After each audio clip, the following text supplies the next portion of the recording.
statistics, 1 in 5 girls and 1 in 20 boys is a victim of child sexual abuse, but these statistics do not include the many underreported cases. So to battle the prevalence of this issue, the North Dakota legislature created the North Dakota Child Sexual Abuse Prevention Task Force. Today with us is Dr. Christopher Johnson. And then we also have Rape and Abuse Crisis Center CEO and Task Force Chair Lindsay Burkhart. Thanks so much for joining us, guys. This is a tough topic, and I know you guys are going to tell us a little bit about how the organizations across the state are working together to try to combat this, and then what we can do as a community, and I think that's probably the most important part of the topic. So Chris, can you first kind of tell us a little bit about the background? What led into the formation of the task force? What does the task force do? Yeah. So it's this transpired about 5 years ago, where the North Dakota legislature came together, and it was a bipartisan effort to create a task force that came out of Senate Bill 2342 that established a 11-member task force that was appointed by the governor to really look at this issue and make recommendations to the state. We did that. And one of our recommendations was that we had 5 years to really dig into the issue, get our arms around what was going on, and then make some solid recommendations. Also, one of our initiatives was to get a director in place just to be able to carry out the objectives of the strategic plan. And so we've been at it for nearly 5 years now, working on this issue as a state. And now you've got Lindsay. Right. To kind of lead the task force. And so Lindsay, can you explain really quick kind of what are your goals? What is the most important part of your role? Yeah, so my role, along with the task force, ultimately our goal is to develop and implement a strategic statewide approach to preventing child sexual abuse. Fortunately, the task force has worked really hard to lay a strong foundation. They've developed strategic goals, and also they have subcommittees designated around each strategic goal. So I'm coming into a really strong foundation, and I'm excited to work with this task force. But ultimately for me, coming in new, I have a lot to learn. So just learning more about what's happening across the state as far as child sexual abuse prevention efforts, so that I'm able to advocate for policies and supportive services that help keep our children safe. So at the top of the interview, I explained 1 in 5 girls, 1 in 20 boys. And that's of the people that report the abuse. There's a lot of them that don't. For you at home, I think the most shocking thing is if you look out your window and look at your neighborhood, 1 in 5 girls could be the house across the street. It could be right around the corner. We may not even know this is happening in our neighborhoods, or it's someone in your kid's class. Based statistically on what we have, 1 or 2 kids in your kid's class could be abused. And so what do we look for? How do we help and get involved in this? Yeah, I mean, the statistics are sobering. 1 in 5 girls and 1 in 20 boys, and 90% of the time it's someone that is known to the family, that the family trusts, whether that's a family member or a family friend. So I think it's really important that we understand these statistics and we take action. So that would include learning more about what predatory behavior looks like.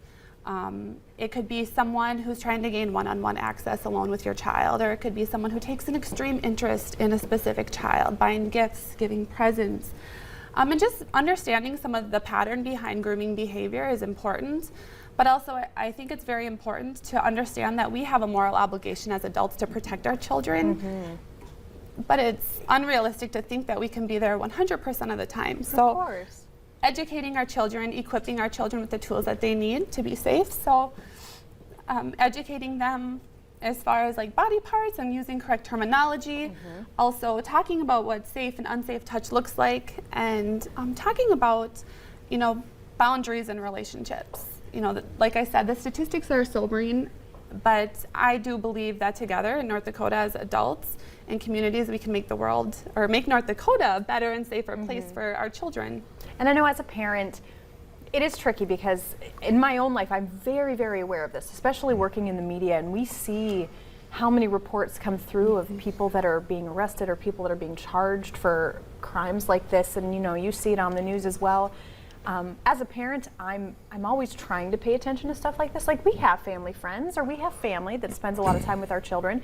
But even at home, when it's just my children playing together, and I mean, they're like 2, 6, and 9, I keep them, like, they don't have bath time together. I keep them separate in understanding this kind of touching is inappropriate. Like even if it's like, oh, they're hugging or they're doing something that to them in their minds are like, I'm just being playful. I'm like, that is inappropriate. That is not what we do. Or like the door's always open. We have a rule that even though it's just my kids in their rooms, the door's open. And that's partly to set a precedent of, you know, in the future, say that it's you and a neighbor, say that it's you and an uncle, whatever it happens to be, door's always open. These things are acceptable. These things are not appropriate. Just kind of set those boundaries. I think that's a good first step.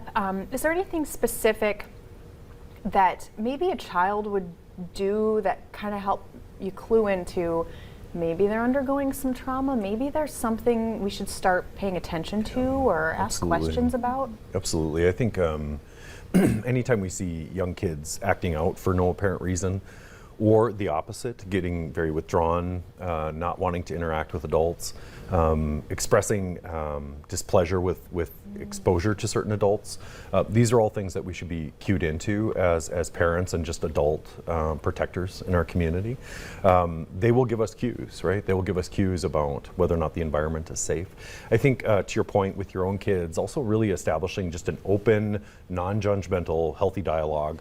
You know, just a simple question to your child like, hey, does it ever come up that someone touches you and it makes you feel uncomfortable, or you don't like when someone touches you, or people saying things to you? And children will volunteer, you know, that information. Another thing that we know is a predatory approach is secrets, you know, keeping secrets, and you know, asking children, has anyone asked you to keep a secret that you want to tell mom or dad about? I mean, those are healthy conversations as long as they're done within a tone that's non-judgmental to the child, because normally the child is going to internalize that they have done something wrong, and we want to eliminate that they have done nothing wrong, that we're just here to get more information and to make sure they're safe.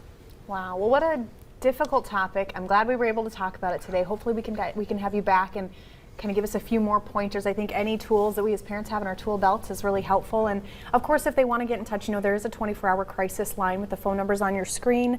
And then the Rape and Abuse Crisis Center website as well. You can go there if you have questions, or call them if you need some assistance, or if, you know, you see some of these signs and you think maybe you just want to ask some questions. You want to know what to talk to your kids about. So thank you both for joining us. We appreciate it. And thank you. You got to have the difficult conversations. So. That's right. Absolutely. All right. Thank you. Thanks so much.